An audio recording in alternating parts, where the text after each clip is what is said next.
কোরআনুল কারীমের সূরা বাকারার মধ্যে আছে, কোনো ব্যক্তিকে জিনে ধরলে, ভূতে ধরলে, যেরকম সে এলোমেলো কথা বলে, আউলা জাউলা কথা বলে, চোখ টোক বিভিন্ন দিকে ঘুরায়, মাথা মুতা লাড়ে, কসম আল্লাহর কোরআনে আছে, আল্লাহ তাআলা বলেন সুদখোর কিয়ামতের দিন এইভাবে মাতালগ্রস্ত জিনে ধরুই না ভূতে ধরুই না মানুষের মতো দাঁড়াবে। আল্লাযীনা ইয়াকুলুনার রিবা লা ইয়াকুমুনা ইল্লা কামা ইয়াকুমুল্লাযী ইয়াতাখাব্বাতুহুশ শাইতানু মিনাল মাস।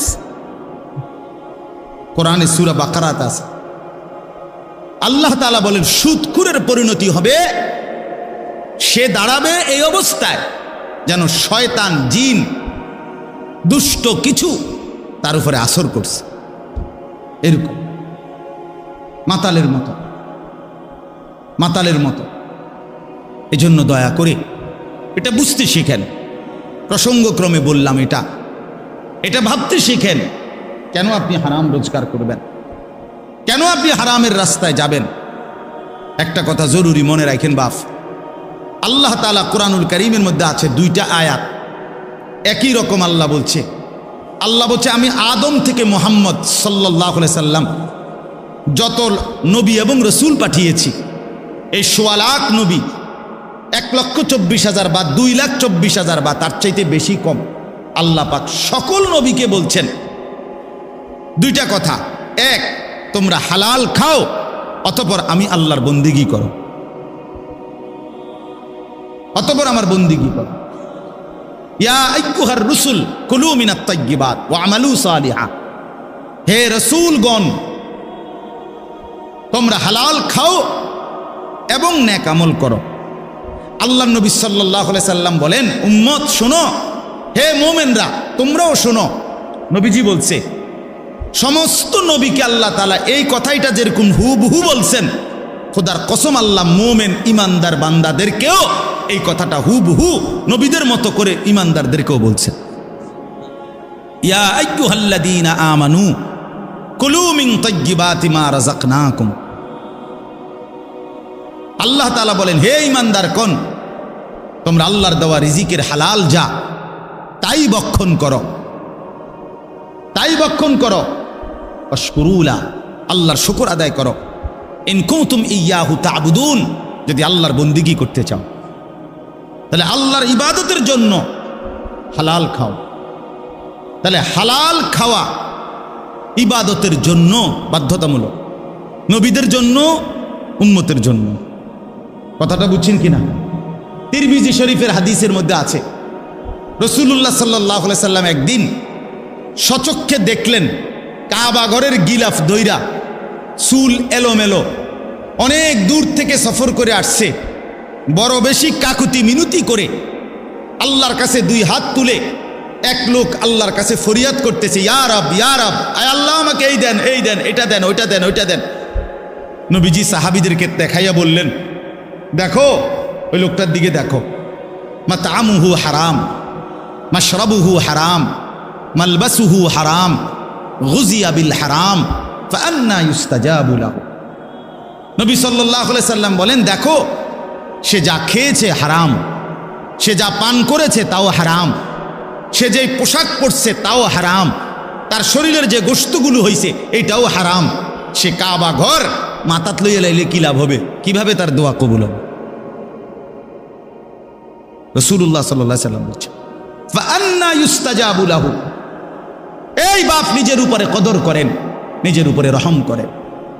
যেই সন্তানের জন্য, যেই স্ত্রী পুত্র পরিজনের জন্য হারাম খাইলেন, সুদ খাইলেন, ঘুষ খাইলেন, মিথ্যা বললেন, চুরি করলেন, ওজনে কম দিলেন, কাস্টমারকে ঠকাইলেন, বাটপারি চিটারি করলেন, আল্লাহর কসম, আল্লাহর কসম, আল্লাহর কসম, আখিরাত তো মিলবেই না, কবর তো মিলবেই না, দুনিয়াও মিলবে না।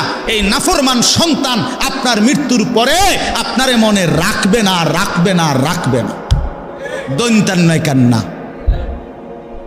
আমনে কবরের থেকে 20 বছর পরে আইসা, 10 বছর পরে আইসা দেখে যাইয়েন আমনের ঘরে আপনার রেখে যাওয়া স্মৃতির কিচ্ছু নাই, কিচ্ছু নাই। পরবর্তী 20 বছরের ব্যবধানে খাট, পালং, সোফা, ফার্নিচার, কাছের ফ্লেট, নুনের বাড়ি, আমনে যেগুলো জমায়ে দিয়ে গেছিলেন এটি নাই। জিজ্ঞাসা করবেন শুধু ফুত নাতিরে, কিরে বাবা আমারগুলা কই? বলবে এগুলো এখন চলে না, এগুলা ওল্ড মডেল, হালাই দিছি বউ তাকে। তাহলে তোমার সন্তানই তো তোমার দুনিয়া ফেলে দিল, তোমার বংশধরই তো তোমার দুনিয়া ফেলে দিল, তো আখেরাত তো মিললই না, দুনিয়া কোথায় মিলল? দুনিয়া কোথায় মিলল?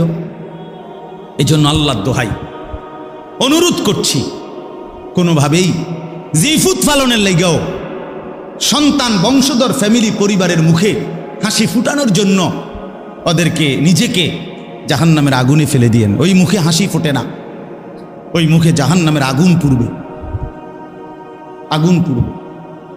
আল্লাহ তাআলা কোরআনুল কারীমের মধ্যে বলছে, আমি নিজে কিতাবে পড়ছি, কোন বান্দার একটি আমল কবুল হলো কিনা এটার প্রমাণ হলো ওই বান্দাকে আল্লাহ তাআলা এটা কবুল করিলে দ্বিতীয়বার পরের আমল পুনরায় তাকে ওই আমল করার তৌফিক দেয়। এজন্য যার ফজরের নামাজ কবুল হইছে তাকে আল্লাহ জোহর পড়ার তৌফিক দেয়, যার জোহর কবুল হইছে তারে আল্লাহ আসর পড়ার তৌফিক দেয়, যার আসর কবুল হইছে আল্লাহ তারে মাগরিব পড়ার তৌফিক দেয়, যার মাগরিব কবুল হইছে আল্লাহ তারে এশার নামাজ পড়ার তৌফিক দেয়। তাহলে আমনে চান্দু শুক্রবারের 2 রাকাত নামাজ পইরা আগে দিয়েও ফজর পড়েন নাই, পরে দিয়েও আসর পড়েন নাই, মাগরিব পড়েন নাই, সারা সপ্তাহ নামাজ পড়েন নাই, আমনের জুমার নামাজের কি দশা আমনে বুঝেন? হ্যাঁ, কে বলছে? এই যুবক ছেলেরা, তোমরা যারা শুধু জুমার নামাজ পড়ো, অথবা মাঝ বয়সী যারা আপনারা যারা শুধু শুক্রবারের 2 রাকাত নামাজ পড়েন, এটা আপনাদেরকে কে শিখাইছে বলেন? কার থেকে আপনারা এটা নিলেন বলেন? কোন আলেমে দ্বীন কোনদিন আপনাদেরকে বলছে যে এক মুসলমানের জন্য নামাজ শুধু শুক্রবারে? কথা বলেন না কেন? তাহলে এটা আপনারা কোত্থেকে নিলেন? কিভাবে নিলেন আপনারা? মসজিদগুলো দোতলা হয়, শুক্রবারে জায়গা হয় না। মসজিদ ভাঙ্গা নতুন মসজিদ হয়, জুমার নামাজে জায়গা হয় না। মসজিদ কি শুধু জুমার নামাজের জন্য না 5 ওয়াক্ত নামাজের জন্য? হ্যাঁ, শুনেন, এটা মনে রাখেন। ইহুদিদের হাতে এই যে আজকে ইসরায়েল মুসলমানের রক্তে ভাসায় ফেলতেছে ফিলিস্তিন, গাজা, এখন আবার হামলা শুরু করছে লেবাননে। এই ইহুদি বেঈমানরা, এই ইহুদি কাফেররা, ওদের একটা ধর্মের বিশ্বাস আছে, জানেন? ওদের ধর্মীয় একটা বিশ্বাস আছে, ওদের পাদ্রীদের কথা, ওদের রাব্বি যাদের ধর্মগুরু তাদের একটা বিশ্বাস আছে। তারা বলে যে মুসলমান যেদিন জুমা এবং ফজর, মুসলমানের এই 2 নামাজ যেদিন বরাবর হবে, সেদিন মুসলমানের হাতে গোটা পৃথিবী মুসলমানের কদমের নিচে আসবে। কোন নামাজ? জুমা এবং ফজর। আমি নিজে কিতাবে পড়ছি। হ্যাঁ, ইমানের বিজয়ের জন্য, মুসলমানের বিজয়ের জন্য ফজরের নামাজ জরুরি। তাহলে এরপরে কি কথা থাকতে পারে? আল্লাহর কথার উপরে আর কি আবেদন হইতে পারে? এই জন্য ইনশাআল্লাহ এরপরে আপনারা আর যেটুকু সম্ভব হয়েছে বসছেন, এইবার স্বেচ্ছাসেবক ভাইরা জিম্মাদারি আদায় করেন, আদায় করে যেটুকু কেউরে বসাইতে পারলে বসান, আর না যা কোনোভাবেই জায়গা দিতে না পারলে ওনাদেরকে বলেন সামনের বছর আসতে। সামনের বছর ওনারা যেন আগে আগে আসে, তাইলে ওনারা আইসা আগে বসে। এবার তো শিক্ষা হয়েছে যে আগে না আইয়া ভুল হয়েছে, ঠিক না? আল্লাহ তাআলা আমাদেরকে বুঝ দান করেন। এই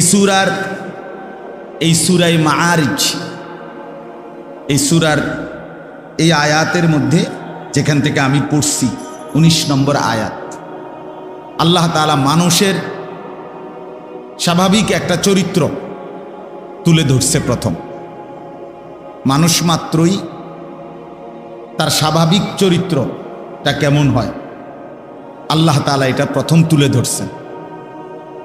এরপরে সেই চরিত্র থেকে পবিত্র থাকে কারা, মুক্ত থাকে কারা,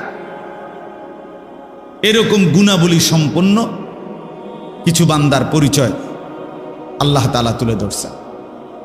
অর্থাৎ প্রথম আল্লাহ তাআলা বলছেন ইন্নাল ইনসানা খুলিকা হালুয়া।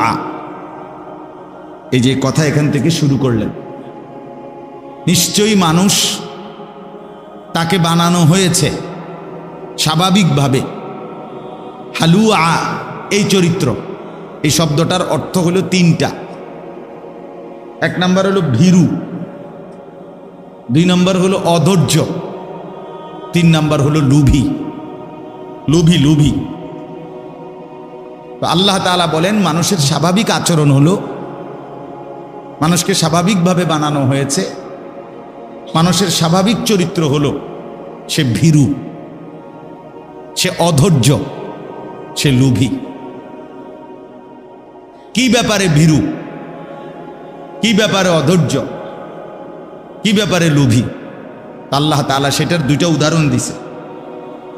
ইদা মাসসাহুশ শাররু জাজুআ ওয়া ইদা মাসসাহুল খাইরু মানুআ। আল্লাহ তাআলা বলেন স্বাভাবিকভাবে মানুষ এমন হয় যে যখন তার উপরে কোনো মুসিবত আসে, অকল্যাণ অপছন্দনীয় কিছু আসে, তো অল্পতেই হতাশ হয়ে যায়। আবার যখন তার পক্ষে তার পছন্দসই, তার পছন্দ মতো চাহিদা মতো কিছু মিলে, পেয়ে যায়, স্বাচ্ছন্দ্য তার সুবিধা মতো, তখন সে মানুআ, কৃপণ হয়ে যায়। অর্থাৎ তখন আর সে আল্লাহর পথে, আল্লাহর ইবাদতে, আল্লাহর জন্য তা ব্যয় করতে আর চায় না। না থাকলে বা পেরেশানিতে পড়লে, মুসিবতে পড়লে একদম হতাশ হয়ে যায়, আর থাকলে কৃপণতা, আর দিতে চায় না আল্লাহর জন্য, তখন আর খরচ করতে চায় না। তা আল্লাহ তাআলা বলেন এই হলো মানুষের স্বাভাবিক চরিত্র, স্বাভাবিক বৈশিষ্ট্য। অর্থাৎ প্রত্যেকটা মানুষ এমন হয় যে যখন আল্লাহ তাআলার উপরে তার প্রথম জিম্মাদারি, মূলত বিষয় হলো প্রতিটা মানুষের, প্রতিটা মুমিনের উচিত সর্বাবস্থায় সে আল্লাহ তাআলার উপরে ভরসা করা। ওয়া আলা রাব্বিহিম ইয়াতাওয়াক্কালুন। আল্লাহ তাআলা কোরআনুল কারীমের মধ্যে বলছেন মুমিনের সিফাত হলো মুমিন তার রবের উপরে ভরসা করবে। তাহলে আমি সুখে থাকি কিংবা দুঃখে থাকি, আমার অভাব হোক আর প্রাচুর্য হোক, আমার পছন্দ মতো মিলুক অথবা না মিলুক, কোনো অবস্থাতে আল্লাহর উপর থেকে নির্ভরতা, ভরসা না সরানো, এটা হলো আল্লাহ তাআলার চাওয়া। আল্লাহ তাআলার চাওয়া কোরআনুল কারীমের মধ্যে আছে। আল্লাহ তাআলা নবী সাল্লাল্লাহু আলাইহি ওয়াসাল্লামকে বলছেন কুল লান ইউসিবানা ইল্লা মা কাতাবাল্লাহু লানা। হে নবী, আপনি বলে দেন পৃথিবীবাসীকে, আপনার উম্মতকে, সমস্ত ইমানদারদেরকে, সবাইকে বলেন যে শোনো, এ কথার বিশ্বাস রাখো যে লান ইউসিবানা ইল্লা মা কাতাবাল্লাহু লানা, আমাদের উপরে কোনো মুসিবত আসবে না, কোনো পেরেশানি আসবে না, আসবে ওইটুকু যেটুকু আল্লাহ আমাদের জন্য তাকদীরে লিখে রাখছেন। মা কাতাবাল্লাহু লানা, আল্লাহ যা লিখে রাখছেন, ফয়সালা করছেন, সেটা আসবেই। এর অতিরিক্ত কিছুই হবে না, এর অতিরিক্ত কিছুই হবে না। হুয়া মাওলানা, আল্লাহ বলেন নবী এটাও বলে দেন যে আল্লাহই সব অবস্থায় আমাদের অভিভাবক। আমাদের সব অবস্থায় অভিভাবক কে বাপ? আল্লাহ। হুয়া মাওলানা। এরপরে আল্লাহ বলেন, এটাও বলে দেন ওয়া আলাল্লাহি ফালিয়াতাওয়াক্কালিল মুমিনুন, সমস্ত মুমিনদের উচিত শুধুই কেবল আল্লাহ তাআলার উপরে ভরসা করা। কার উপরে ভরসা করা? আল্লাহ তাআলার উপরে ভরসা। আমার ভাই, হাতে ধরা যাদের মোবাইল, আপনারা এই মোবাইলটা আল্লাহর ওয়াস্তে বন্ধ করে দেন। বন্ধ করে আমার অনুরোধ, আপনারা দয়া করে এমনি একটু কথা শুনেন, আমার দিকে তাকায়া। আল্লাহর কথা উলামায়ে কেরামের চোখের দিকে তাকায়া শুনলে বরকত হয়। মোবাইলটারে সামনে যদি হাতের মধ্যে আপনি ধরে রাখেন, এটা একটা দেওয়াল উঠাই দিলেন, আপনি জীবনেও আপনার কোনো পরিবর্তন হবে না, ওই মোবাইলই থাকবে সব, নিজের কলিজা নড়বে না। দিল নড়বে না, বুঝছেন না? একটা ইন্তেজাম, একটি মাহফিল আল্লাহর কথা পরিবর্তনের জন্য, জিন্দিগি বদলাবার জন্য। কলিজা যদি না নড়ে, বিবেক যদি না নড়ে, নিজের মধ্যে কিছুটা হইলেও যদি নড়াচড়া না আসে, তো শুনিলাম আমি যেমন ছিলাম তেমন, এভাবেই দিনের পর দিন, মাসের পর মাস, বছরের পর বছর, এটা তো হইতে পারে না, এটা তো উচিত না। কোরআনুল কারীমের মধ্যে আছে, আল্লাহ তাআলা বলতেছেন সাহাবীদের আখলাক, ইযা সামিউ মা উনজিলা ইলার রাসূল তারা আয়ুনাহুম তাফীদু মিনাদ দাম'i। আল্লাহ বলেন, বন্ধু আপনার সাহাবীরা এমন, যখন আমি আল্লাহ তাআলা কোরআন নাজিল করি আর সেটা যখন আপনার জবান দিয়ে তারা শুনে, তা আপনি দেখতে পাবেন আপনার সাহাবীদের প্রত্যেকের চোখ থেকে অঝরে পানি ঝরতেছে। এই কথা ছিল, এই মোমেন কোরআন শুনলে নড়ে চড়ে বসবে, এই বেটা আমার আল্লাহর কোরআন পড়া হচ্ছে, চুপ, কোনো কথা নাই, এমন হওয়ার কথা। ইমানদারের সারা দেহ নড়ে উঠবে। কোরআনুল কারীমের মধ্যে আছে, আল্লাহ তাআলা বলেন, আল্লাহু নাজ্জালা আহসানাল হাদিস কিতাবাম মুতাশাবিহাম মাসানি তাকশাইরু মিনহু জুলুদুল্লাযীনা ইয়াখশাউনা রাব্বাহুম। আল্লাহ বলেন, আল্লাহই নাজিল করেছেন এমন একটি কিতাব যার প্রথম বৈশিষ্ট্য হলো এর সবগুলো কথা সবচেয়ে সুন্দর। দুই, কিতাবান, এটি পরিপূর্ণ একটি পূর্ণাঙ্গ কিতাব, অর্থাৎ যে বিষয় বলতে চাইছে কোরআন তা পূর্ণ মাত্রায় বলছে। মুতাশাবিহান, এই কিতাবের প্রত্যেক কথা একটি আরেকটির সাথে সাদৃশ্যপূর্ণ, এলোমেলো আউলা জাউলা কোনো কথা নাই। মাসানি, এই কিতাবের বৈশিষ্ট্য এর প্রত্যেকটি কথা বারবার তেলাওয়াতকৃত। কোরআনের এক এক আয়াত কয়বার পড়া হয় কন্ত? আপনি একজন হাফেজ সাহেবের জিগান, একটা হেফজখানায় যে বাচ্চা হাফেজ হয়েছে, আল্লাহর কোরআন হেফজ করছে, সে আপনার এখনই না আপনি শুনছেন যে এই যে কোরআন শরীফ মুখস্থ করছে, কিন্তু এই কোরআনের এক এক পৃষ্ঠা, এক এক আয়াত, এক এক শব্দ তারে কত হাজারবার পড়তেছে। গত 4 বছর ধরে সে কতবার পড়ছে, 3টা বছর ধরে সে কত হাজারবার পড়ছে। সবক, 7 সবক, আমক, তা এমনি কতভাবে হেফজখানা। আপনি 2টা দিন কাছে বসে দেখলে বুঝতেন হেফজখানার হাফেজ সাহেবরা এক বাচ্চার পিছনে কি পরিমাণ মেহনত করে। মুসলমান কদরও করতে জানে না, জানেও না কেমনে হাফেজ। আমার ছেলে হাফেজ, মাতবুরি করে, ওটার মধ্যে হাফেজ মাতবর, বাবা, কিন্তু কি পরিমাণ মেহনত করে আল্লাহ তাআলা তাকে কোরআনের দৌলত দান করছে। তো এই জন্য বললাম, আল্লাহ তাআলা বলেন মাসানি, বারবার পাঠ করা হয়। তাকশাইরু মিনহু জুলুদুল্লাযীনা ইয়াখশাউনা রাব্বাহুম, এই কথাটা বলার জন্য আমি পড়ছি। আল্লাহ তাআলা বলেন এটা এমন কোরআন যার অন্তরের মধ্যে আল্লাহর ভয় আছে, সে যখনই এটা শুনবে তার শরীরের চামড়া, উপরে যে লোম, এই পশম, আল্লাহ তাআলা সমস্ত পশম দাঁড়িয়ে যাবে। এই ছিল কোরআনের বৈশিষ্ট্য। সুম্মা তালিনু জুলুদুহুম ওয়া কুলুবুহুম ইলা যিকরিল্লাহ, অতঃপর তার সমস্ত শরীর এবং তার দিল পুরাটা আল্লাহ তাআলার স্মরণে ঝুঁকে পড়বে। এই ছিল কোরআন। আফসোসের ব্যাপার মুসলমান, বাপ 20 বছর ধরে আল্লাহর কোরআন শোনে, 30 বছর ধরে মসজিদে নামাজ পড়ে, বেনামাজি তো আচ্ছা বাদে দিলাম,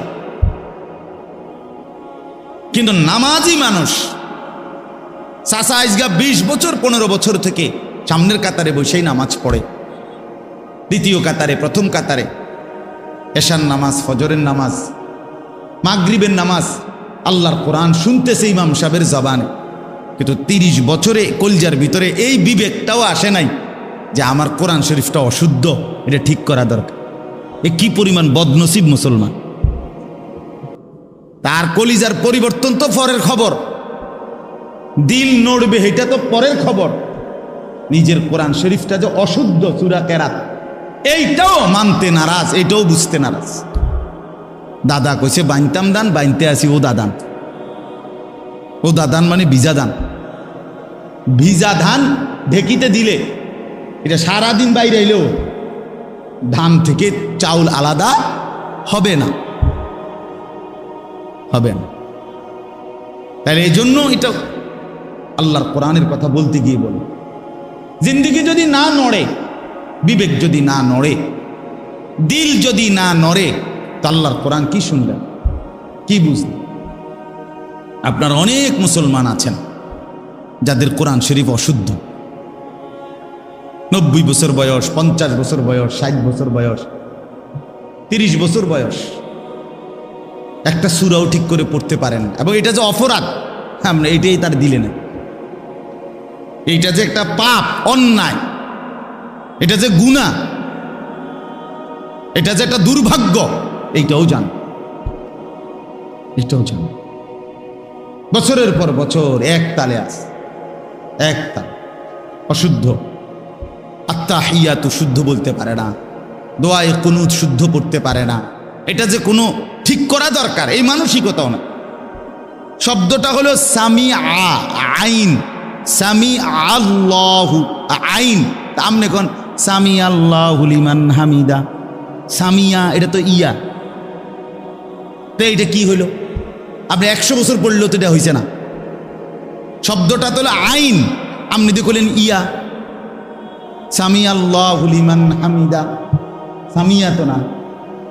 আপনি তো বললেন হামজা, সামিআ, শব্দ তো হামজা না, শব্দ তো ইয়া না, শব্দ কি? আইন। তো আমরা আইন এটা শিখতে হইব না? এটা হলকের মাঝখান দিয়ে কেমনে উচ্চারণ করতে হয় এটা শিখতে হবে না আপনাকে? আপনার শুদ্ধ হবে কেমন? শুদ্ধ হবে কেন? বড় যে কফ, কুল, কুল, এটা যদি কোনো আলেম থেকে কেউ মস্ক না করে, খুদার কসম সে ইহো জিন্দিগি তো সঠিক উচ্চারণ করতে পারবে না। কবর থেকে উচ্চাইলেও পারত না। এটা কোনো আলেম থেকে শিখতে হবে। কারণ বাংলাতে এ কফ এটার কোনো অক্ষর নেই। ছোট কাফের অক্ষর আছে ক, মানে ছোট কাফ যেটা, সেটার জন্য কি আছে ক, ক, ক, খ, এ ক, এটা দ্বারা বোঝা গেল যে ছোট কাফ। কিন্তু কফ এটাই ঠিক আলেম থেকে শিখতে হবে, কারি সাহেব থেকে শিখতে হবে, নাইলে এটা শুদ্ধ হবে না। আপনি যদি অনুবাদ, আরে অনুবাদ না, উচ্চারণওয়ালা কোরআন শরীফও পড়েন, কাম হইত না। এই জন্য আপনাদের কাছে বললাম, আমি যে উদ্দেশ্যে বলতেছিলাম, আমার দিলের মধ্যে যদি নড়াচড়া না হয়, বিবেক যদি না জাগে, দিলের মধ্যে যদি কোনো অনুভূতি না জাগে, তো আল্লাহর কথা শুনে লাভ, আল্লাহর কথা শুনে লাভ।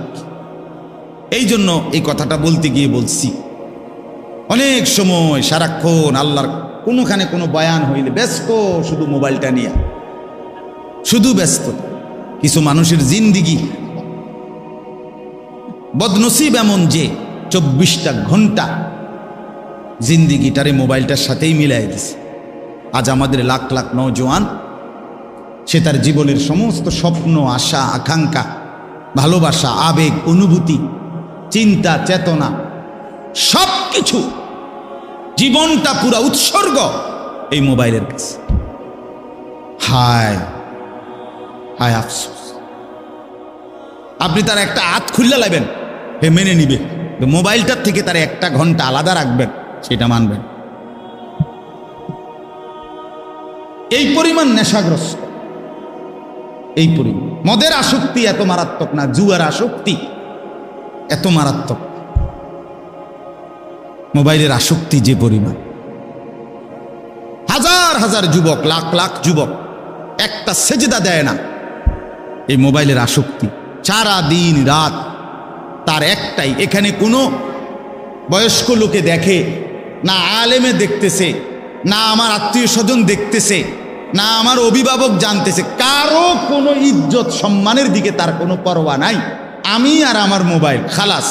এবার আমার ইজ্জত থাকুক বা না থাকুক, বাপমার ইজ্জত থাকুক বা না থাকুক, আমার ধর্মের সম্মান থাকুক বা না থাকুক, আমার এটা দেখার বিষয় না।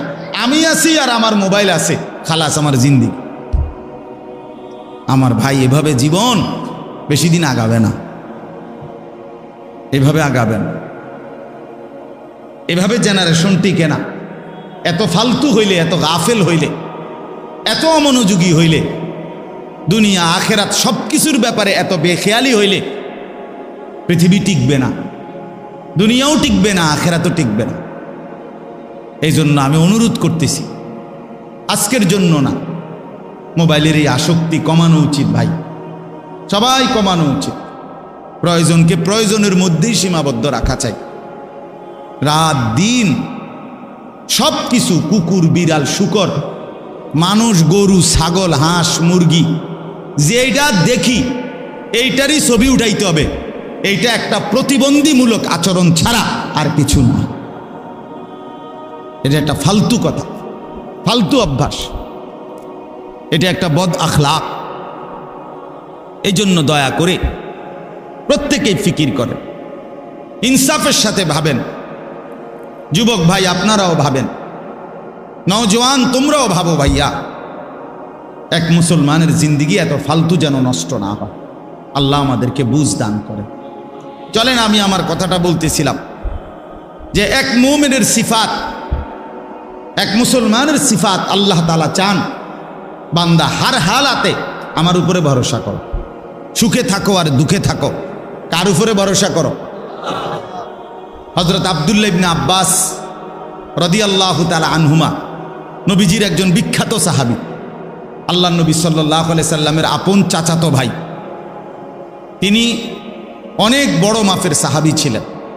কোরআনুল কারীমের সবচেয়ে বড়, নবীজি সাল্লাল্লাহু আলাইহি সাল্লামের পরে সাহাবীদের মধ্যে সবচেয়ে বড় মুফাসসির ছিলেন এই সাহাবী, রাইসুল মুফাসসিরিন। তো উনাকে নবীজি একদিন উপদেশ দিছেন, নসিহত করছে।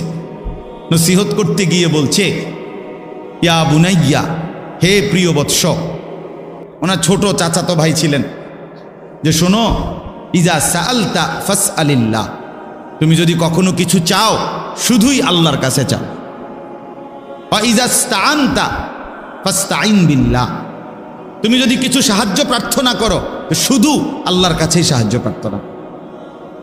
এরপরে বললেন, ওয়া আলাম আন্নাল উম্মাতা লাউ ইজতামাআত আলা আন ইয়ানফাউকা বিশাইইন লাম ইয়ানফাউকা ইল্লা বিশাইইন কাদ কাতাবাহু আল্লাহু লাক।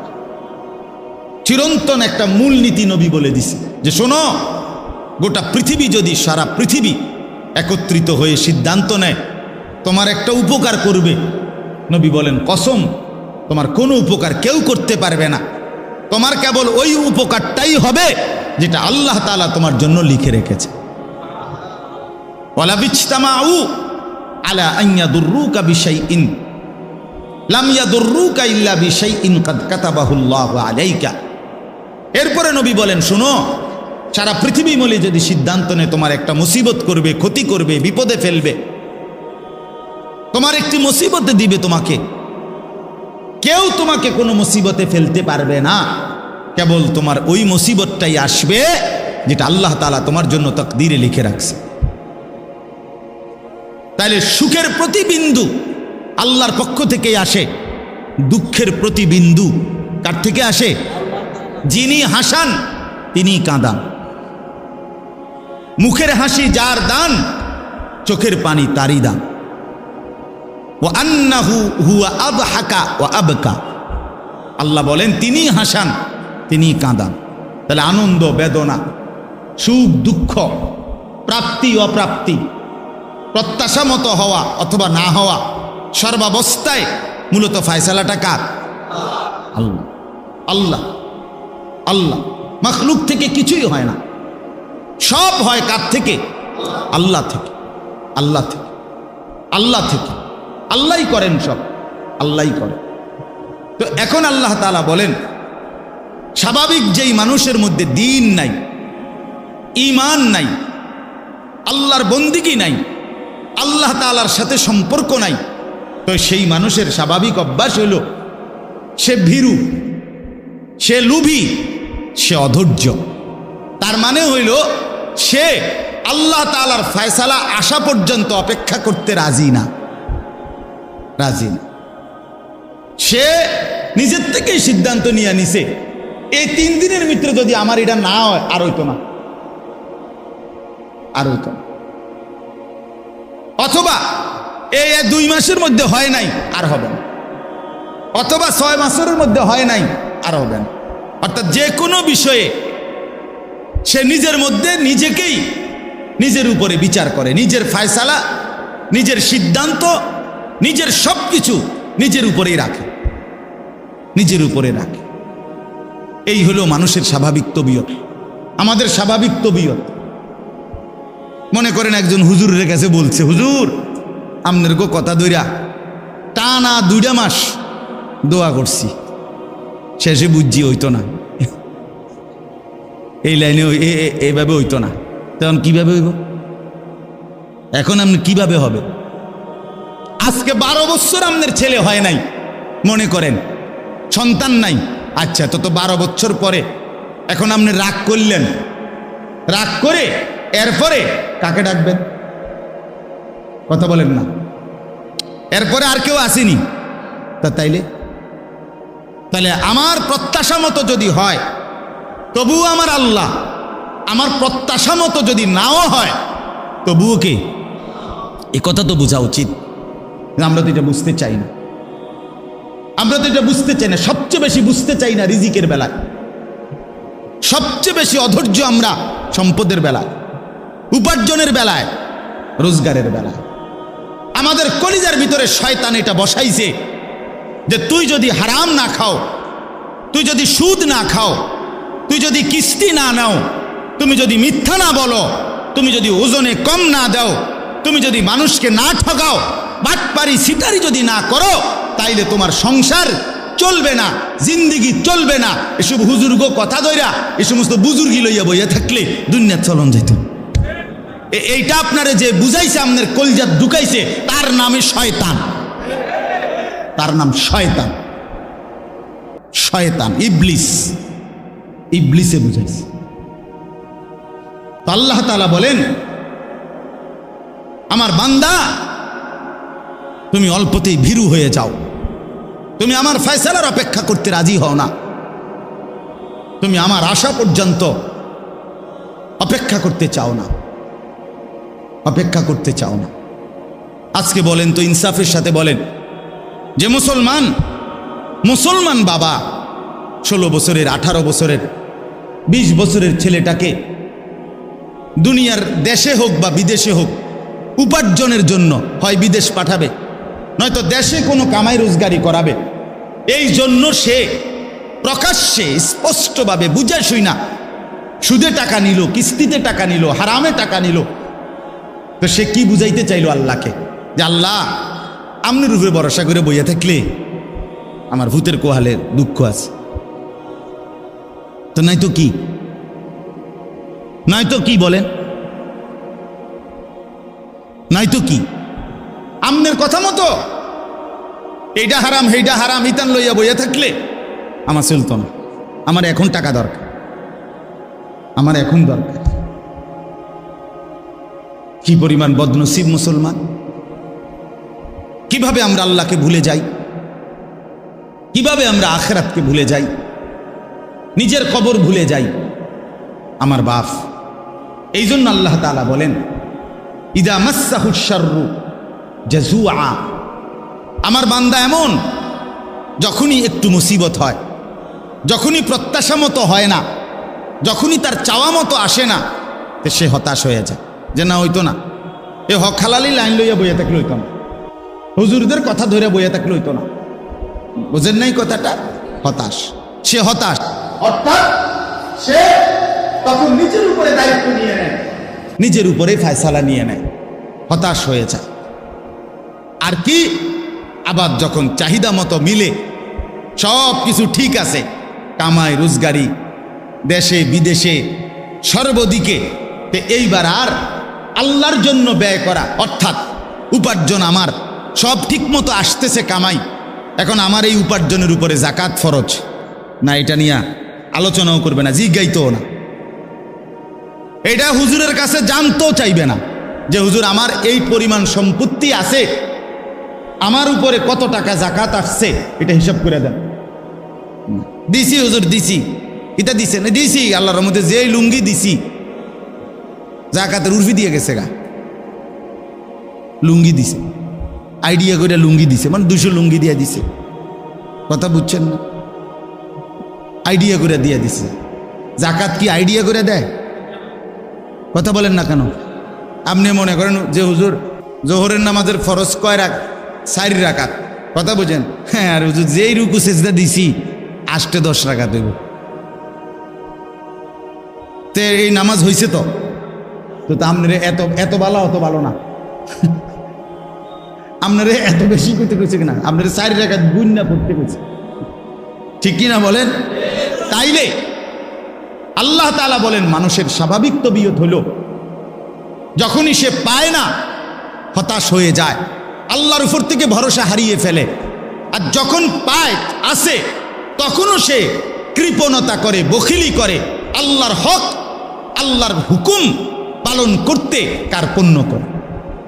কি পরিমাণ মুসলমানের উপরে হজ ফরজ, কই আদায় করে, কই আদায় করে, কই স্বাভাবিক যেই চলার ক্ষেত ফসল, স্বাভাবিক যেই জমি জমা, এর মধ্যে থেকে যদি কোনো মুসলমান তার সংসারের প্রয়োজন মিটাবার মতো যেটুকু আছে জমি ফসল সম্পদ, এইটুকু থেকে কিছু অংশ যদি সে বিক্রিও করে, তাইলে তার হজের টাকা হবে, আর বাকিটা দিয়ে তার সংসার স্বাভাবিক চলবে। এই মুসলমানের উপরে নিঃসন্দেহে হজ ফরজ, হজ ফরজ। রাসূলুল্লাহ সাল্লাল্লাহু আলাইহি সাল্লাম বলছে যে হজ ফরজ হওয়ার পরেও হজ করে নাই, না করে মরে গেল, খোদার কসম নবী বলছে আমি জানি না এটা কি ইহুদি মরছে না খ্রিস্টান মরছে, বাকি মুসলমান মরে নাই এটা জানি। নবীজি এ কথাও বলে নাই যে আমি জানি না এটা কি মুসলমান মরলো না বেঈমান মরলো, না এ কথা বলে নাই, বলছে আমি জানি না এটা কি ইহুদি মরছে না খ্রিস্টান মরছে। কত বড় কথা না, উনি বৈশা রয়েছে 3 ফুট বিদেশ গেছে, এখন 3 ফুটের ঘরে 2 জন কইরা 6 জন নাতি, তারা বিদেশ গিয়া সারছে, এরপরে যদি তাগো খোদা লোয়ায় তো তারা যদি টাকা দেয়, তে এবারে 83 বছরের বুড়া মিয়ারে যদি এরা হজে পাঠায়, তাইলে হেবড়া হজ করব। আমি হুজুর করতে আনবো, আমার কি আর হেইটিয়া পয়সা আসেনি, আলাপ করে গপ, বুঝেন না, গপ মারে, সাদওয়ানের গপ, বাহ, লম্বা লম্বা গপ মারে, কথা বুঝছেন? আপনার কিচ্ছু নাই, অথচ কোনো ব্যক্তির মৃত্যুর আগে তার সন্তান তো তার সম্পত্তির ওয়ারিস হয় না, কথা বলেন না কেন? মৃত্যুর আগে সম্পত্তির ওয়ারিস হয় তো সব তো আমনেরই, আমনের নাই কিচ্ছু তখনই না যখন আপনি কবরে যাবেন, এই সময় না, বুঝেন নাই কথা? আপনি জীবিত থাকাকালীন তো আপনারই সব, এগুলো, এই বাড়ি আপনারই, এই ঘর আপনারই, এই সম্পদ আপনারই সব, এগুলো আপনার উপরেই তো হজ ফরজ। তো আল্লাহ তাআলা বলেন ওয়া ইদা মাসসাহুল খায়রু মানুআ, আমি যখন পছন্দ মতো কিছু দেই তখন কার্পণ্য করে আমার হুকুম আদায় করতে সচেষ্ট হয় না, আর যখন কখনো মুসিবতে ফেলি তো সেই আমি আল্লাহর উপরে হতাশ হয়ে পড়ে, আমার উপরেই অভিযোগ দিয়ে দেয় যে হা খোদা হুজুর, না আমরা কোয়ালে ব্যবসা নাই, না হুজুর যত কথা এখন ব্যবসা আমার কপালে নাই, কি তৈছে না কার পুরা মায়ের, কি মায়ের, ওই এই কেজি প্রতি 25 পয়সা করে মায়ের, প্রতি কেজি আলুতে হয়তো কি 20 পয়সা মার খাইছে, নাইলে 50 পয়সা মার খাইছে, এইটার আফসোসে আল্লাহর আরো শুদ্ধা কাঁপে, এটার আফসোসে। তাহলে একটু হারাইলে এই পরিমাণ আফসোস, কিন্তু পাইলে সেই পরিমাণ কৃতজ্ঞতা কোথায়, কথা বলেন? এই জন্য বাপ আমার, আল্লাহ তাআলা এবার পরের কথাগুলো শুনেন। তাহলে প্রথম কথা আল্লাহ তাআলা তুলে ধরছে মানুষের স্বাভাবিক তবিয়ত হলো মানুষ ভীরু, মানুষ লোভী, মানুষ অধৈর্য, মানুষ আমি আল্লাহ তাআলার ফয়সালা পর্যন্ত অপেক্ষা করতে চায় না। আল্লাহর নবী সাল্লাল্লাহু আলাইহি সাল্লাম বলেন, ওয়াল্লাহি লান তামুতা নাফসান হাত্তা তাস্তাকমিলা রিজকাহা। নবীজি বলেন, আল্লাহর কসম উম্মত, তোমাদের কারো মৃত্যু হবে না তার জন্য বরাদ্দকৃত রিজিক পূর্ণ না করে। রিজিক পূর্ণ করেই মরবে। আল্লাহর নবী সাল্লাল্লাহু আলাইহি ওয়াসাল্লাম বলছেন, লা ইয়াহমিলান্নাকুম ইসতিবতাউর রিজকি ফি মাআসিল্লাহ। নবীজি বলেন, শুনো উম্মত, আল্লাহর দেওয়া রিজিক, আল্লাহর দেওয়া বরাদ্দ তোমার কাছে আসতে দেরি হচ্ছে, এই কথা মনে করে তুমি আল্লাহর নাফরমানিতে লিপ্ত হইও না। আল্লাহ কোন দিন দিব এত ভরসা, আরে এতদিন বইয়ে থাকার টাইম আমার নাই। তাহলে এই কথা রাসূলুল্লাহ সাল্লাল্লাহু আলাইহি সাল্লাম বলেন যে তুমি আল্লাহর উপরে ভরসা সরাইয়া সুদের উপরে, ঘুষের উপরে, মিথ্যার উপরে, কিস্তির উপরে, হারামের উপরে কেমনে আস্থা নিলা? কি পরিমাণ মুসলমান আমাদের মধ্যে এই হারামের সাথে সম্পৃক্ত বলেন? বয়স্ক মানুষ, বুঝমান মানুষ প্রকাশ্যে বুঝে এটা হারাম, এরপরেও নিজের জীবনের সাথে এটা মিশায় নিছে। কোরআনুল কারীমের সূরা বাকারার মধ্যে আছে, কোন ব্যক্তিকে জিনে ধরলে, ভূতে ধরলে, যেরকম সে এলোমেলো কথা বলে, আউলা জাউলা কথা বলে, চোখ টোক বিভিন্ন দিকে ঘুরায়, মাথা মুতা লাড়ে, কসম আল্লাহর কোরআনে আছে, আল্লাহ তাআলা বলেন, সুদখোর কিয়ামতের দিন এইভাবে মাতালগ্রস্ত জিনে ধরুই না, ভূতে ধরুই না মানুষের মতো দাঁড়াবে। আল্লাযীনা ইয়াকুলুনার রিবা লা ইয়াকুমুনা ইল্লা কামা ইয়াকুমুল্লাযী ইয়াতাখাব্বাতুহু আশ-শাইতানু মিনাল মাস। কোরআনে সূরা বাকারাতে আছে। আল্লাহ তাআলা বলেন, সুদখোরের পরিণতি হবে, সে দাঁড়াবে এই অবস্থায় যেন শয়তান, জিন, দুষ্ট কিছু তার উপরে আসর করছে, এরকম মাতালের মতো, মাতালের মতো। এজন্য দয়া করে এটা বুঝতে শিখেন। প্রসঙ্গক্রমে বললাম, এটা ভাবতে শিখেন। কেন আপনি হারাম রোজগার করবেন? কেন আপনি হারামের রাস্তায় যাবেন? একটা কথা জরুরি মনে রাখেন বাপ, আল্লাহ তাআলা কোরআনুল কারীমের মধ্যে আছে দুইটা আয়াত, একই রকম আল্লাহ বলছে। আল্লাহ বলছে, আমি আদম থেকে মুহাম্মদ সাল্লাল্লাহু আলাইহি সাল্লাম যত নবী এবং রসুল পাঠিয়েছি, এই ১৬ লাখ নবী, ১,২৪,০০০ বা ২,২৪,০০০ বা তার চাইতে বেশি কম, আল্লাহ পাক সকল নবীকে বলছেন দুইটা কথা। এক, তোমরা হালাল খাও, অতঃপর আমি আল্লাহর বন্দেগী করো, অতঃপর আমার বন্দেগী করো। ইয়া আইয়ুহার রুসুল কুলু মিনাত তাইয়্যিবাত ওয়া আমালু সালিহা। হে রাসূলগণ, তোমরা হালাল খাও এবং নেক আমল করো। আল্লাহর নবী সাল্লাল্লাহু আলাইহি সাল্লাম বলেন, উম্মত শোনো, হে মুমিনরা তোমরাও শোনো।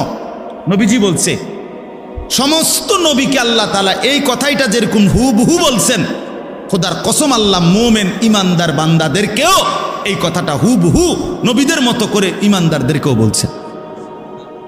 ইয়া আইয়ুহাল্লাযীনা আমানু কুলু মিন তাইয়্যিবাতি মা রাযাকনাকুম। আল্লাহ তাআলা বলেন, হে ইমানদারগণ, তোমরা আল্লাহর দেওয়া রিজিকের হালাল যা তাই ভক্ষণ করো, তাই ভক্ষণ করো। ওয়াশকুরুলা, আল্লাহর শুকর আদায় করো। ইন কুনতুম ইয়াহু তা'বুদুন, যদি আল্লাহর বন্দেগী করতে চাও তাহলে আল্লাহর ইবাদতের জন্য হালাল খাও।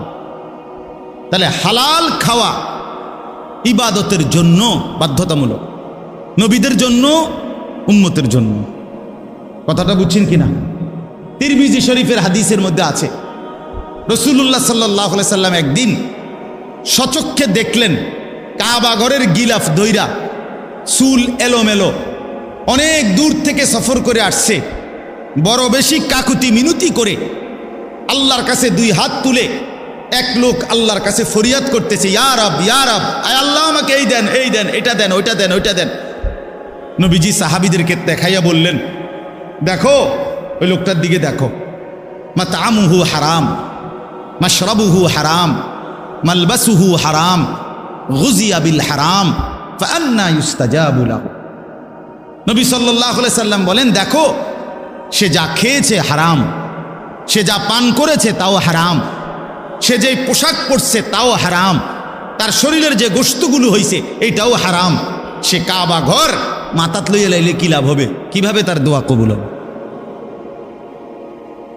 রাসূলুল্লাহ সাল্লাল্লাহু আলাইহি সাল্লাম বলছেন, ফাআন্না ইউস্তাজাবু লাহু। এই বাপ নিজের উপরে কদর করেন, নিজের উপরে রহম করেন। যেই সন্তানের জন্য, যেই স্ত্রী পুত্র পরিজনের জন্য হারাম খাইলেন, সুদ খাইলেন, ঘুষ খাইলেন, মিথ্যা বললেন, চুরি করলেন, ওজনে কম দিলেন, কাস্টমারকে ঠকাইলেন, বাটপারি চিটারি করলেন, আল্লাহর কসম, আল্লাহর কসম, আল্লাহর কসম, আখিরাত তো মিলবেই না, কবর তো মিলবেই না, দুনিয়াও মিলবে না। এই নাফরমান সন্তান আপনার মৃত্যুর পরে আপনারে মনে রাখবে না, রাখবে না, রাখবে না। দৈন্তান নয় কান্না। আমনে কবরের থেকে 20 বছর পরে আইসা, 10 বছর পরে আইসা দেখে যাইয়েন আমনের ঘরে আপনার রেখে যাওয়া স্মৃতির কিচ্ছু নাই, কিচ্ছু নাই। পরবর্তী 20 বছরের ব্যবধানে খাট, পালং, সোফা, ফার্নিচার, কাছের ফ্লেট, নুনের বাড়ি, আমনে যেগুলো জমায়ে দিয়ে গেছিলেন এটি নাই। জিজ্ঞাসা করবেন শুধু ফুত নাতিরে, কিরে বাবা আমারগুলা কই? বলবে এগুলো এখন চলে না, এগুলা ওল্ড মডেল, হালাই দিছি বহুত আগে। তাহলে তোমার সন্তানই তো তোমার দুনিয়া ফেলে দিল, তোমার বংশধরই তো তোমার দুনিয়া ফেলে দিল। তো আখিরাত তো মিললই না, তো দুনিয়া কোথায় মিলল? দুনিয়া কোথায় মিলল? এই জন্য আল্লাহর দোহাই অনুরোধ করছি, কোনোভাবেই জিফুত পালনের লেগেও সন্তান, বংশধর, ফ্যামিলি, পরিবারের মুখে হাসি ফুটানোর জন্য ওদেরকে, নিজেকে জাহান্নামের আগুনে ফেলে দিয়েন। ওই মুখে হাসি ফোটে না, ওই মুখে জাহান্নামের আগুন পুড়বে, আগুন পুড়বে। আল্লাহ তাআলা কোরআনুল কারীমের মধ্যে বলছে, তালফাউ বুজুহাহুমুন নার ওয়া হুম ফিহা কালিহুন। আল্লাহ বলে জাহান্নামীর চেহারাকে মাছ যেভাবে তেলের মধ্যে চাপ দিয়া দিয়া ভাজে, এক পিঠে চাপ দিলে যেরকম ভাজি করে আবার আরেক পিঠে, খোদার কসম আল্লাহ বলছেন জাহান্নামীর দুই চেহারাকে, গালকে এইভাবে জাহান্নামের আগুনে চাপ দিয়ে দিয়ে পোড়ানো হবে। ওহুম ফিহা কালিহুন। আল্লাহ বলে জাহান্নামীর চেহারাটা বিভৎস কালো হয়ে যাবে। আলাম তাকুন আয়াতি তুতলা আলাইকুম ফাকুনতুম বিহা তুকাদ্দিবুন।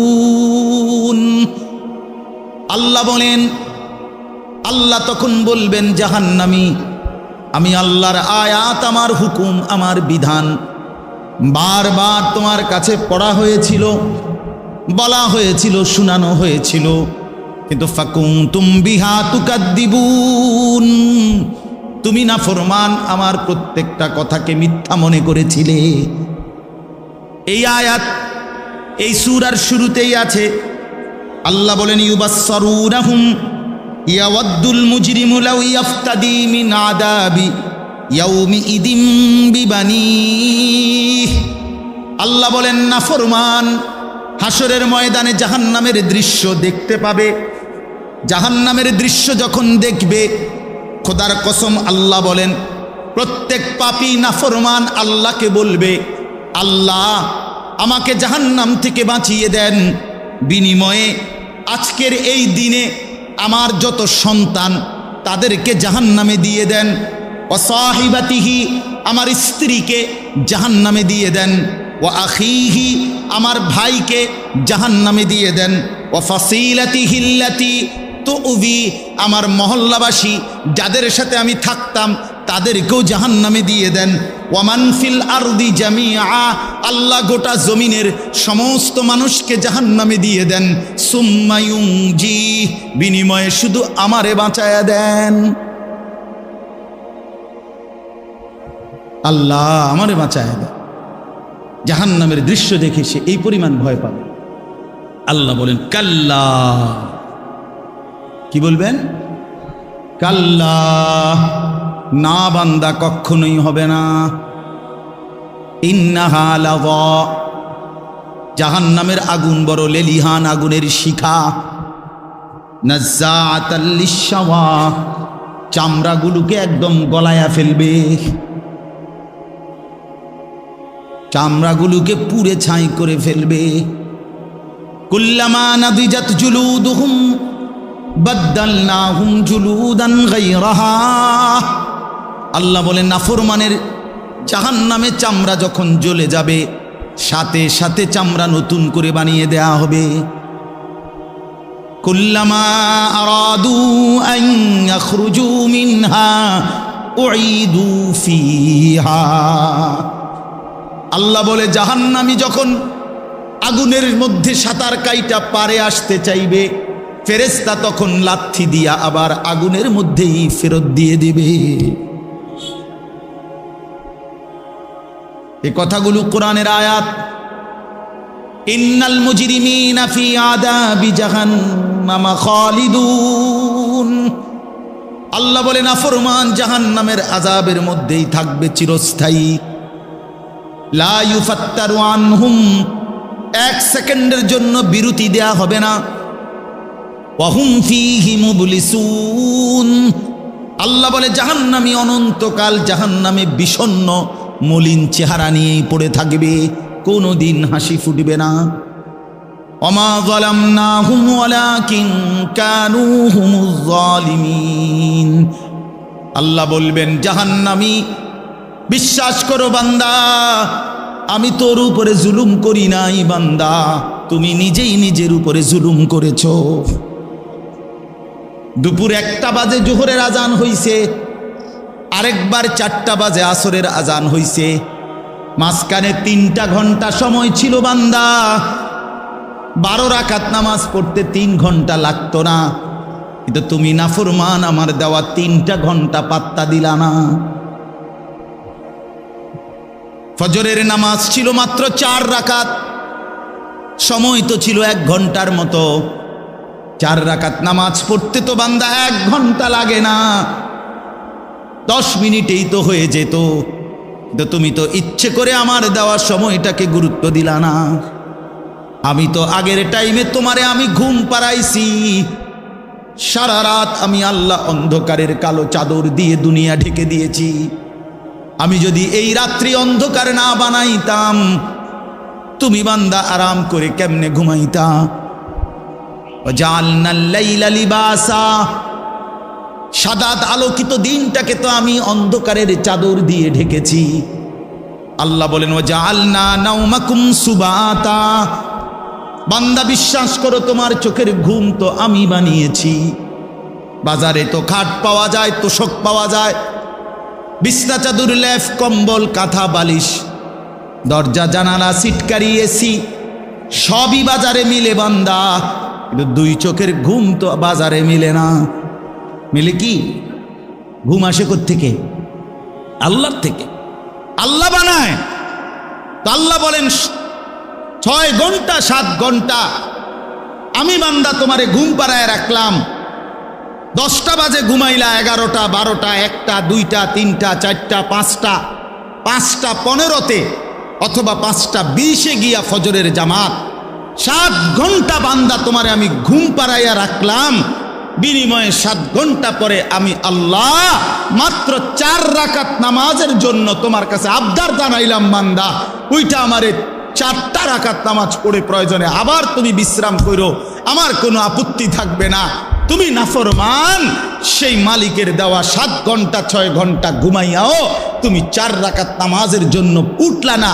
এই যুবক, যারা ফজরের নামাজ পড়ো না, তোর চাইতে বড় গাদ্দার গাদ্দার এই জমিন আর কেউ নাই। নাফরমান, তুই বড় গাদ্দার, তোর চাইতে বড় গাদ্দারা বেয়াদব এই জমিন আর কেউ নাই।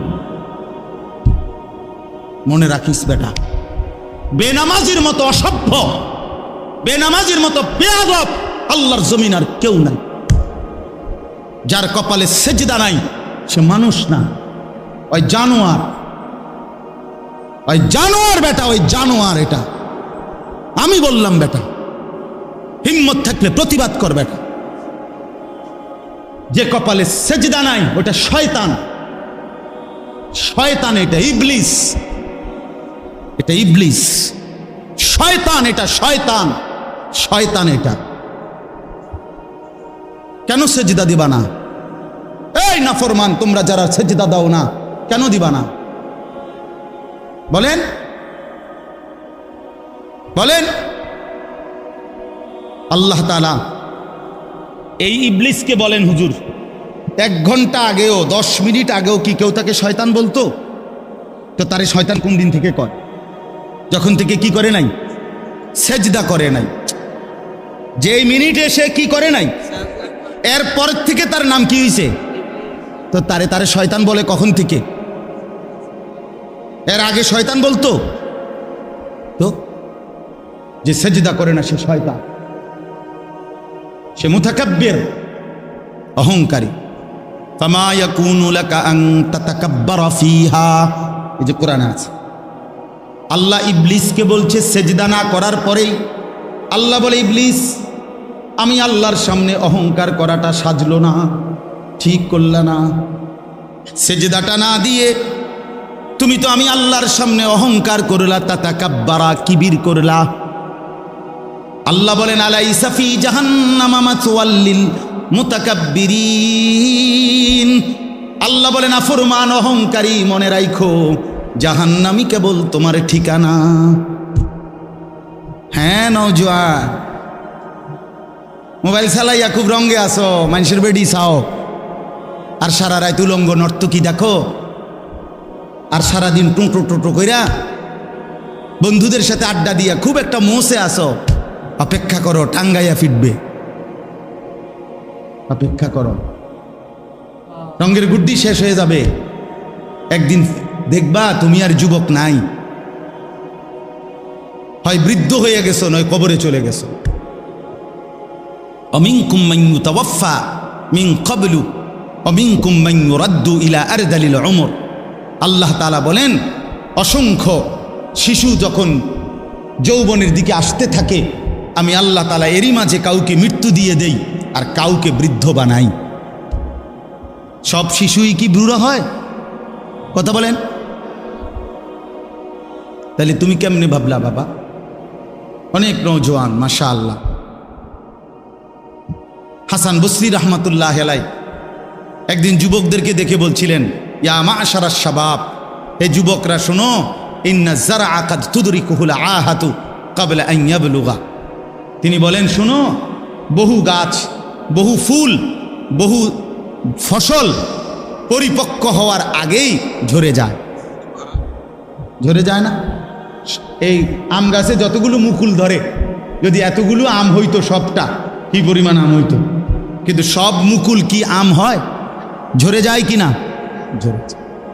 এই জন্য যুবক ভাই আমার, ওই চাচা বুড়া হয়েছে দেখা তুমি বুড়া হইবা তার কোনো নিশ্চয়তা নাই। না ভাইয়া, কোনো নিশ্চয়তা নাই। এজন্য আল্লাহ তাআলা বলেন, ইল্লাল মুসাল্লিন। এই বদভ্যাস থেকে বাঁচবে কারা? যে পাইতে দেরি হইলে হতাশ হয়ে যায়, আর পাইলে বখিল হইয়া যায়, লোভী থাকে, অধৈর্য থাকে, ভীরু হয়। আল্লাহ বলেন, মানুষের এই স্বভাব থেকে মুক্ত থাকবে কারা? ইল্লাল মুসাল্লিন, পাক্কা নামাজি যারা। আল্লাহ বলেন, আমার পাক্কা নামাজি বান্দা যারা, তারা না পেলে হতাশ হয় না, আর পাইলে কৃপণতাও করে না। সুবহানাল্লাহ, সুবহান। ইল্লাল মুসাল্লিন, যারা আমার নামাজি বান্দা। আল্লাযীনা হুম আলা সালাতিহিম দাইমুন, মানবীয় স্বভাবের ত্রুটি থেকে মুক্ত থাকে তারা। আল্লাহ বলেন, যারা দায়েম, সদা সর্বদাই নামাজ আদায় করতে থাকে। কখন কখন নামাজ আদায় করে? কখন? সর্বদা। কখন বলেন না? কখন? দাইমুন অর্থ সর্বদা নামাজ আদায় করে। সর্বদা বলতে বুঝছেন মানে প্রত্যেক শুক্রবার। সর্বদা বলতে কি? মোস্তফা ভাই প্রত্যেক শুক্রবার 2 রাকাত, একটা 25-এ মসজিদে ঢোকে, একটা 37-এ বাইরে। ঢাকায় কত বড় ঢাকায়, একটা 25-এ ঢোকে, একটা 37-এ। এই 10 মিনিটের মধ্যে 20 মিনিটের মধ্যে গড়ির দিকে চাইছে মনে 50 বার। কারণ এই যে গুড়া কিরমি কামড়ায়, গুড়া কিরমি কামড়ায়, ইবলিসে কামড়ায়। ইবলিসে তো মসজিদের বাইরের থেকে ডাক দেয়, এতক্ষণ বইয়ে রয়েছে মসজিদে, কি করো, তাড়াতাড়ি বাইরে বেড়া, তোর মতো লোক কি মসজিদে বইয়ে থাকুন না? এই জন্য ইমাম সাহেব সালাম ফিরাইতে দেরি, সাথে সাথে মসজিদ থেকে বাইর হয়ে যায়। হায় মুসলমান, পরবর্তী 4 রাকাত সুন্নতে মুআক্কাদা নামাজ ইমাম সাহেবের আব্বা সম্পত্তি দেখা শুধু ইমাম সাহেবে পড়ে, সামনের কাতারের মুসল্লিরা পড়ে, আর আপনাদের জন্য এই নামাজের হুকুম নাই, এই জন্য আপনারা বের হয়ে যান নাকি? এটাই শরীয়ত? কথা বলেন না কেন? এটাই দিন? তাহলে এই 2 রাকাত নামাজ পড়া, শুধুমাত্র শুক্রবারে জুমার নামাজ, শুধুমাত্র 2 রাকাত নামাজ, এইটুকুই মনে রাখবেন। আমি নিজে কিতাবে পড়ছি, কোন বান্দার একটি আমল কবুল হলো কিনা এটার প্রমাণ হলো ওই বান্দাকে আল্লাহ তাআলা এটা কবুল করিলে দ্বিতীয়বার পরের আমল পুনরায় তাকে ওই আমল করার তৌফিক দেয়। এজন্য যার ফজরের নামাজ কবুল হইছে তাকে আল্লাহ জোহর পড়ার তৌফিক দেয়, যার জোহর কবুল হইছে তারে আল্লাহ আসর পড়ার তৌফিক দেয়, যার আসর কবুল হইছে আল্লাহ তারে মাগরিব পড়ার তৌফিক দেয়, যার মাগরিব কবুল হইছে আল্লাহ তারে এশার নামাজ পড়ার তৌফিক দেয়। তাহলে আমনে চান্দু শুক্রবারের 2 রাকাত নামাজ পইরা আগে দিয়েও ফজর পড়েন নাই, পরে দিয়েও আসর পড়েন নাই, মাগরিব পড়েন নাই, সারা সপ্তাহ নামাজ পড়েন নাই, আমনের জুমার নামাজের কি দশা আমনে বুঝেন? হ্যাঁ, কে বলছে? এই যুবক ছেলেরা, তোমরা যারা শুধু জুমার নামাজ পড়ো, অথবা মাঝ বয়সী যারা, আপনারা যারা শুধু শুক্রবারের 2 রাকাত নামাজ পড়েন, এটা আপনাদেরকে কে শিখাইছে বলেন? কার থেকে আপনারা এটা নিলেন বলেন? কোন আলেমে দ্বীন কোনদিন আপনাদেরকে বলছে যে এক মুসলমানের জন্য নামাজ শুধু শুক্রবারে? কথা বলেন না কেন? তাহলে এটা আপনারা কোত্থেকে নিলেন? কিভাবে নিলেন আপনারা? মসজিদগুলো দোতলা হয়, শুক্রবারে জায়গা হয় না। মসজিদ ভাঙ্গা নতুন মসজিদ হয়, জুমার নামাজে জায়গা হয় না। মসজিদ কি শুধু জুমার নামাজের জন্য না 5 ওয়াক্ত নামাজের জন্য? হ্যাঁ, শুনেন, এটা মনে রাখেন। ইহুদিদের হাতে এই যে আজকে ইসরায়েল মুসলমানের রক্তে ভাসায় ফেলতেছে ফিলিস্তিন, গাজা, এখন আবার হামলা শুরু করছে লেবাননে। এই ইহুদি বেঈমানরা, এই ইহুদি কাফেররা, ওদের একটা ধর্মের বিশ্বাস আছে, জানেন? ওদের ধর্মীয় একটা বিশ্বাস আছে, ওদের পাদ্রীদের কথা, ওদের রাব্বি যাদের ধর্মগুরু, তাদের একটা বিশ্বাস আছে। তারা বলে যে মুসলমান যেদিন জুমা এবং ফজর, মুসলমানের এই 2 নামাজ যেদিন বরাবর হবে, সেদিন মুসলমানের হাতে গোটা পৃথিবী মুসলমানের কদমের নিচে আসবে। কোন নামাজ? জুমা এবং ফজর। আমি নিজে কিতাবে পড়ছি। হ্যাঁ, ইমানের বিজয়ের জন্য, মুসলমানের বিজয়ের জন্য ফজরের নামাজ জরুরি, জানেন? কোরআন শরীফে আছে, সূরা বনী ইসরাইলে আল্লাহ তাআলা বলছে, বন্ধু আপনি 5 ওয়াক্ত নামাজের প্রতি যত্নবান হন, বিশেষ করে ফজর। এভাবে বলছে, আকিমিস সালাতা লিদুলুকিশ শামসি ইলা গাসাকিল লাইলি ওয়া কুরআনাল ফজর। আর কি বলছেন আল্লাহ? 2 নম্বরে, বন্ধু তাহাজ্জুদ নামাজ, রাত্রি গভীরের নামাজ, এটার প্রতি যত্নবান হন। 3, দোয়ার জন্য বেশি বেশি আমি আল্লাহর কাছে চাওয়ার প্রতি, দোয়ার প্রতি মনোযোগী হন। এই 3টা জিনিস, আকিমিস সালাতা লিদুলুকিশ শামসি ইলা গাসাকিল লাইলি ওয়া কুরআনাল ফজর। আরেকটা হলো ওয়া মিনাল লাইলি ফাতাহাজ্জাদ বিহি নাফিলাতাল লাক। এরপরের আয়াত ওয়াকুর রব্বি আদখিলনি মুদখালা সিদকিন ওয়া আখরিজনি, এই দোয়া।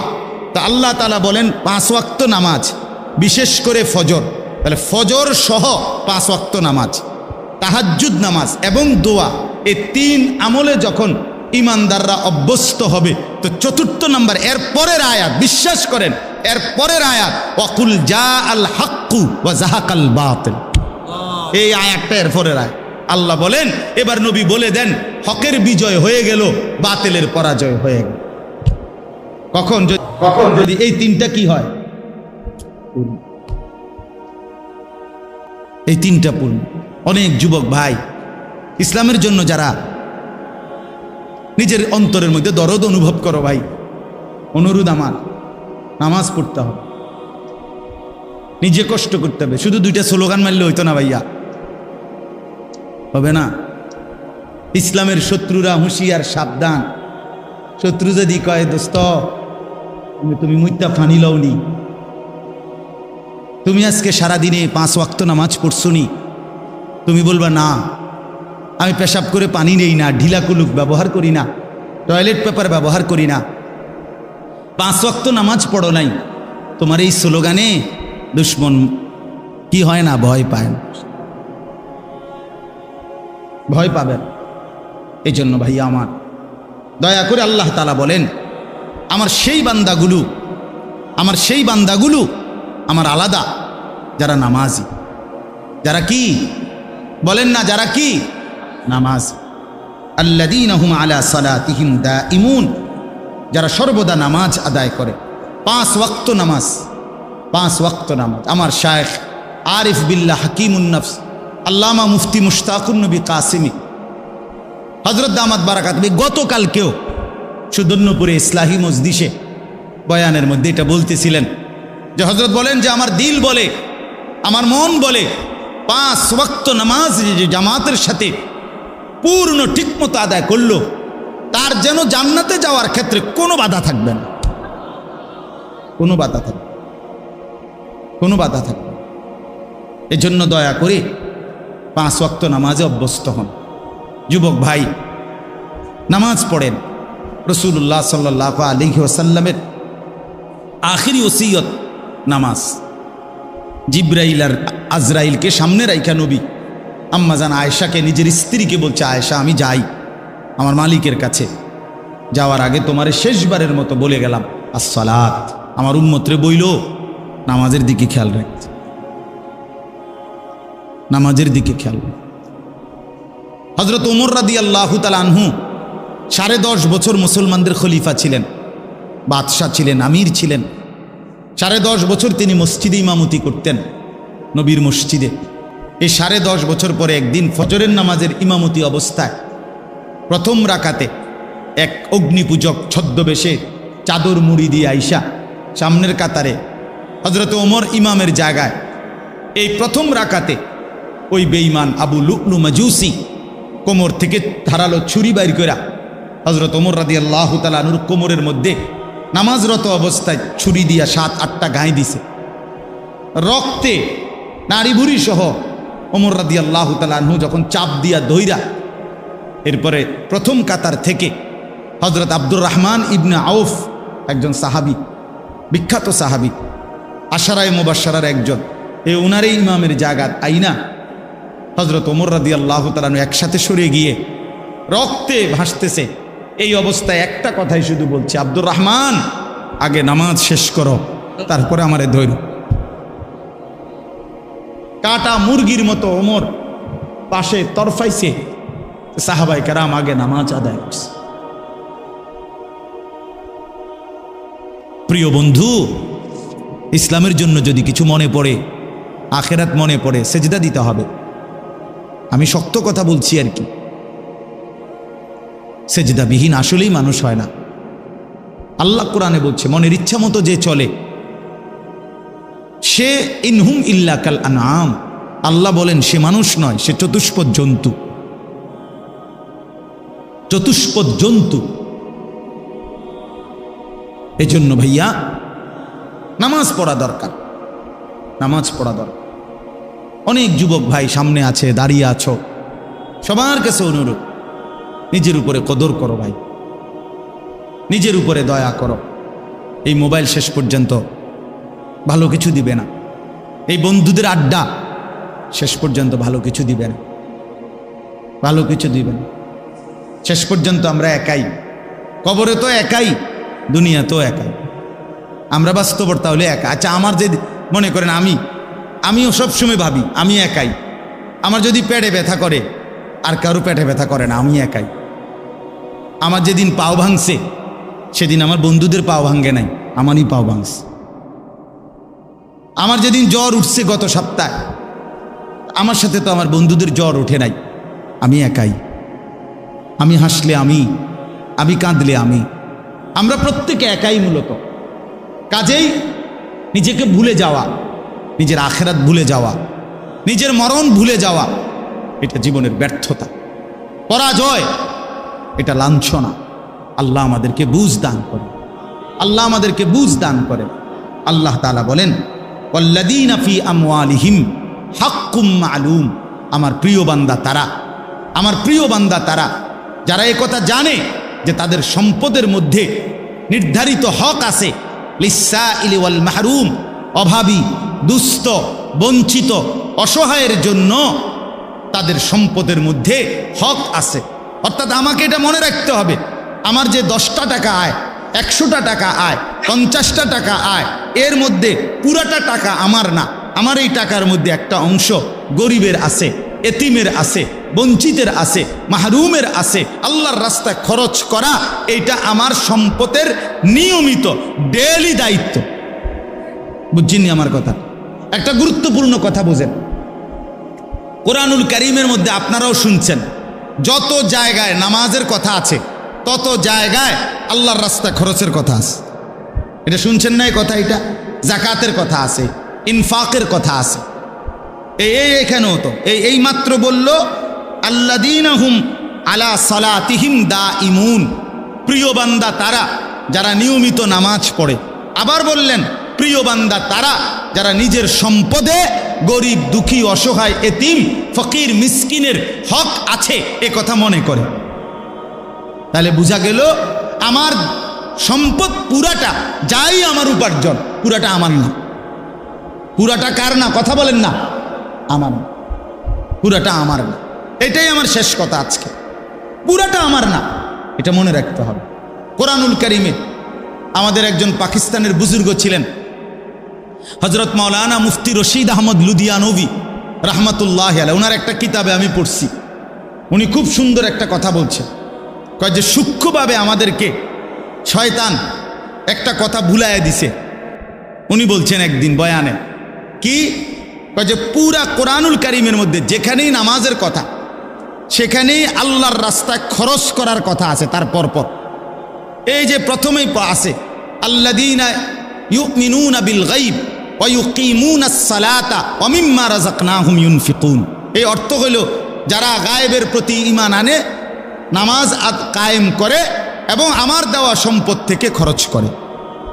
কোরআন শরীফে আছে যে রাত্রিবেলা তাহাজ্জুদ নামাজ, আল্লাহ পাক ওই তাহাজ্জুদ রাত গভীরের নামাজের ফজিলত বলছে, তাতাজাফা জুনুবুহুম আনিল মাদাজি'i ইয়াদউনা রাব্বাহুম খাউফান ওয়া তামাআন ওয়া মিম্মা রাযাকনাহুম ইউনফিকুন।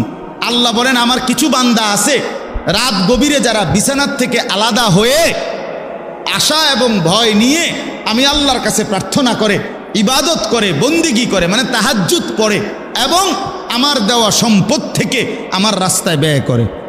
মানে রাতের গভীরেও নামাজের কথা বলতে গিয়ে আল্লাহ তাআলা এটার সাথে কি মিলাইছে?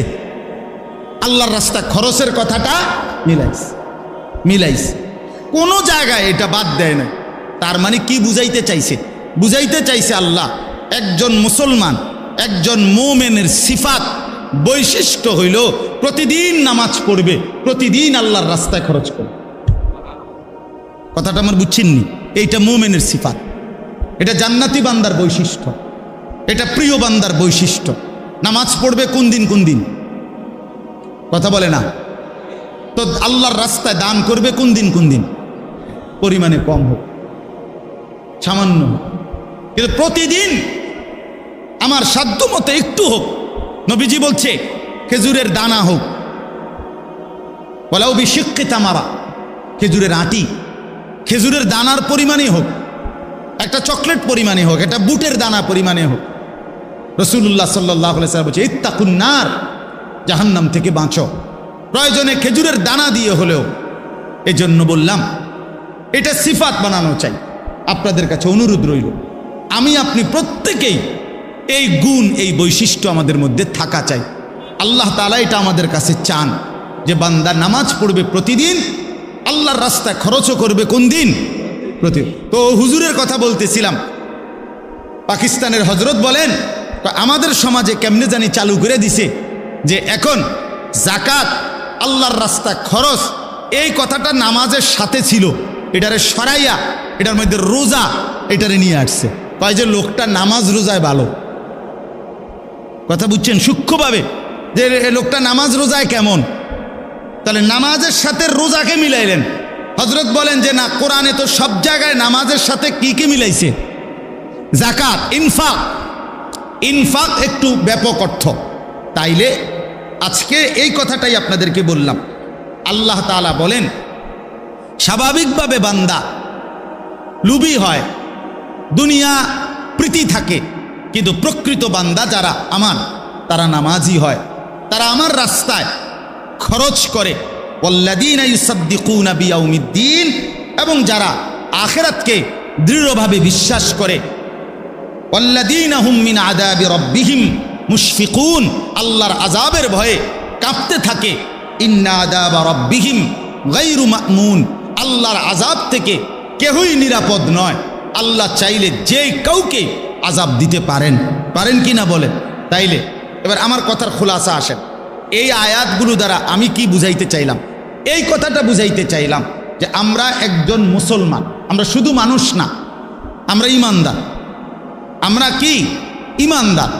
অতএব আমাদের এই দুইটি সিফাত যেন আমাদের মধ্যে থাকে। আজকে এতটুকুই এই আয়াত থেকে। এক নাম্বার হলো আমি যেন, আপনি যেন প্রত্যেকেই পাক্কা নামাজি হই। দুই নাম্বার, আমি আপনি প্রত্যেকেই যেন আল্লাহর রাস্তায় খরচ করার মানসিকতা। আল্লাহ আমাদেরকে তৌফিক দান করে।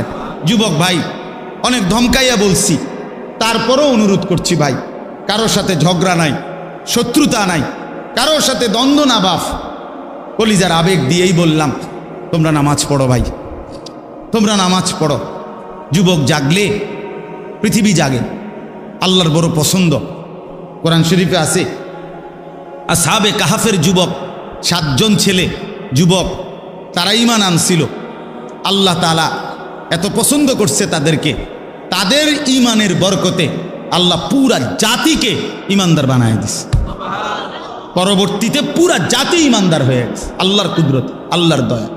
এই জন্য যুবক যদি ঈমানদার হয়, যুবক যদি নড়ে চড়ে ওঠে, তো আল্লাহ তাআলার আরশ নড়ে। এই জন্য ইনশাআল্লাহ যেই নওজোয়ানরা আছো ভাই, সবার কাছে অনুরোধ করলাম 5 ওয়াক্ত নামাজ, নিজের ভালোর জন্য, নিজের কল্যাণের জন্য 5 ওয়াক্ত নামাজ পড়ো।